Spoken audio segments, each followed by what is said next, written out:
Welcome sa Burst 2.0 na kung saan ay mapapakinggan ninyo ang mga trending topics sa politics, issues sa showbiz. Kaya naman kung hindi pa po kayo nakaka-subscribe, i-subscribe nyo na po yan. And please, pakisama naman ang notification bell para lagi po kayong updated sa mga balitang napapanahon. So ayun, welcome back again to our YouTube channel. So for today's ganap na naman ay pag-uusapan natin ang tungkol sa mga legit Dabber cards, no? So kanina po trending tayo sa Twitter na ngayon ay X. So ayan, ipapakita ko po sa inyo. Trending in the Philippines, hashtag legit Dabber cards. At nakakatuwa lang po dahil itong Itbulaga ngayong araw ay recorded hindi po yan live. Pero trending tayo sa Twitter na ngayon ay X.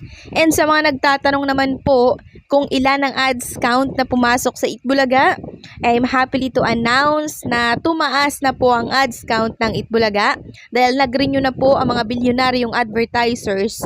Yung mga advertisers na pang weekly, bumalik na po sila kasi kung inyong natatandaan, nasa 50 plus lang po yung mga ads count ng Itbulaga kasi inventory po ng Itbulaga, ng mga advertisers pala advertisers, sponsors ng mga programa. Inventory, July, kaya expected na mababa yung ads na pumapasok. Kahit saan po yan. Kahit dito sa YouTube, mababa rin po yung ads na pumapasok. Kasi ito po talagang July ay inventory. So, ang ads po na pumasok ngayong araw sa Itbulaga kahit recorded ay nasa 73. 73 po yan. Mula po yan sa mga nagbibilang na mga Dabber cards natin dito po sa television. So, maraming salamat sa pagpaparating, no, ng ads count na yan dahil ako ay masaya din kasi tumaas na yung ads count ng Itbulaga. Samantalang pag-usapan naman natin ang tungkol po sa unang araw ng Will to Win dito po sa TV5. So kahapon po pala ay present ang mga executive ng TV5 sa bagong-bagong studio po ni Mr. Willie Revillame dyan sa Quezon City. Present dyan si President and CEO ng MediaQuest na si Ma'am Jane J. Basas, and syempre present din itong President and CEO ng TV5 na si Sir Guido Savaliero, and maging sila ay natutuwa din po sa pagbabalik muling telebisyon nitong si Mr. Willie Revillame kasi itong si Mr. Willie Revillame daw talagang napili yung kanilang channel upang makatulong sa mga kababayan natin na nangangailangan syempre. And talagang bumuhos po, no, yung mga tao sa programa ni Mr. Willie Revillame at meron pa nga pong hindi nakapasok kasi sobrang dami na po, punong-puno na po yung studio ni Mr. Willie Revillame. Samantalang pag-usapan naman natin ang tungkol sa revelasyon at inamin po ng ama ni Atasha Mulak. So ano kaya yung revelasyon niya? Sabi nga dito sa write-ups po, Aga Mulak kabado sa pagpasok daw nila Atasha at ni Andres sa showbiz. So bakit kaya siya ay kinakabahan?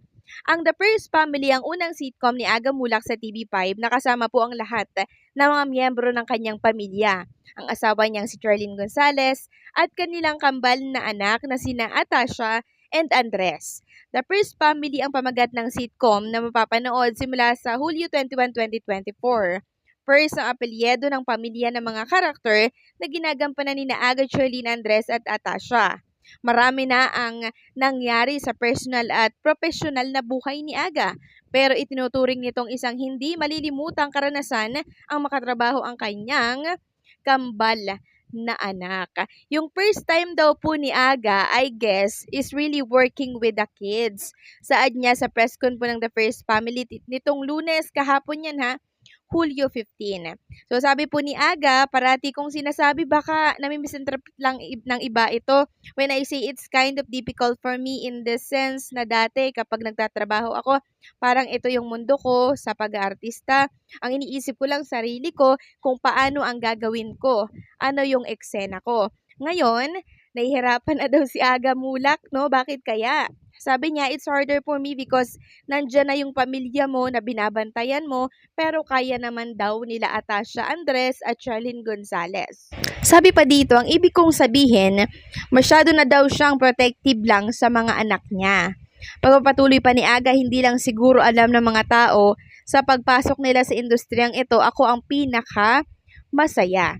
But at the same time, meron kang kaba talaga na parang ako lang siguro ang nakakaalam. Yung hirap na pinagdaanan ko mula nung nag-umpisa ako para marating ko yung anumang narating ko sa buhay na ito hanggang sa magkapamilya ako na sila, parang alam ko yung dadaanan, mahaba pa daw. Mahirap, but then sila na nagdesisyon na they wanted to work. Ang mahirap sa pagdedesisyon nila, ako pa yung kasama. Ang ibig kong sabihin, ako pa yung aarte sa harap nila.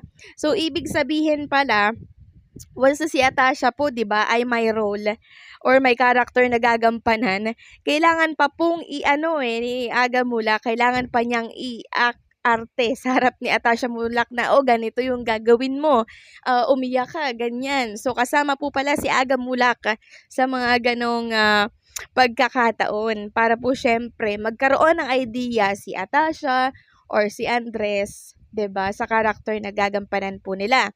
Ikinuwento ni Aga ang kasiyahang nararamdaman sa tuwing magkakasama sila ng kanyang pamilya sa pagpunta sa taping nila para daw sa The First Family. So, itong The First Family po, na unang sitcom ng Mulak Family dito po sa TV5, since family sila, nagiging bonding na po nila ito. So, nakakatuwa, 'di ba? Sabi pa dito, family bonding on the set, binanggit din niyang nawawala ang kanyang kaba sa suporta na ibinibigay kina Atasha at Andres na mga co-star nila ni Charlene sa sitcom. So, suportado po sila Atasha at Andres na mga co-star nila dito sa The First Family. So, yun yung napakasarap doon, 'di ba? Na hindi ka nag-iisa. Lahat ng taong nakapalibot sa'yo, suportado ka and nag-a-adjust sila kasi alam nila, 'di ba, na first time mo dito sa showbiz industry. Samantalang, pag-usapan naman natin ang tungkol dito sa kakapasok lamang na balita mula po ito kay LM Entertainment. Tungkol po ito sa entry ni Bossing Vic Soto at Piolo Pascual para po sa 50th MMFF. So, ang title po pala ay The Kingdom. So, nung nabasa ko pa lang at narinig ko yung The Kingdom, medyo holy ang datingan, Parang may hiwagang bumabalot dito po sa pelikula na gagampanan ni Bossing Vic Soto. So, excited na po kami and maging kayo na mapanood ito sa December. Sabi dito, just in, pasok na bilang isa sa mga official entry sa 50th edition ng Metro Manila Film Festival or MMFF ang The Kingdom starring Vic Soto, Piolo Pascual. Produce ito ng APT Entertainment Inc., MSET Production at Media Quest Ventures. So, bali tatlo pala sila dito, Yung kay Tubiera, and yung production ni Bossing Vic and syempre itong Media Quest. So, tatlo pala sila dyan. So, mas matindi to, Matindi kasi tatlong produksyon yung nagsanib puwersa.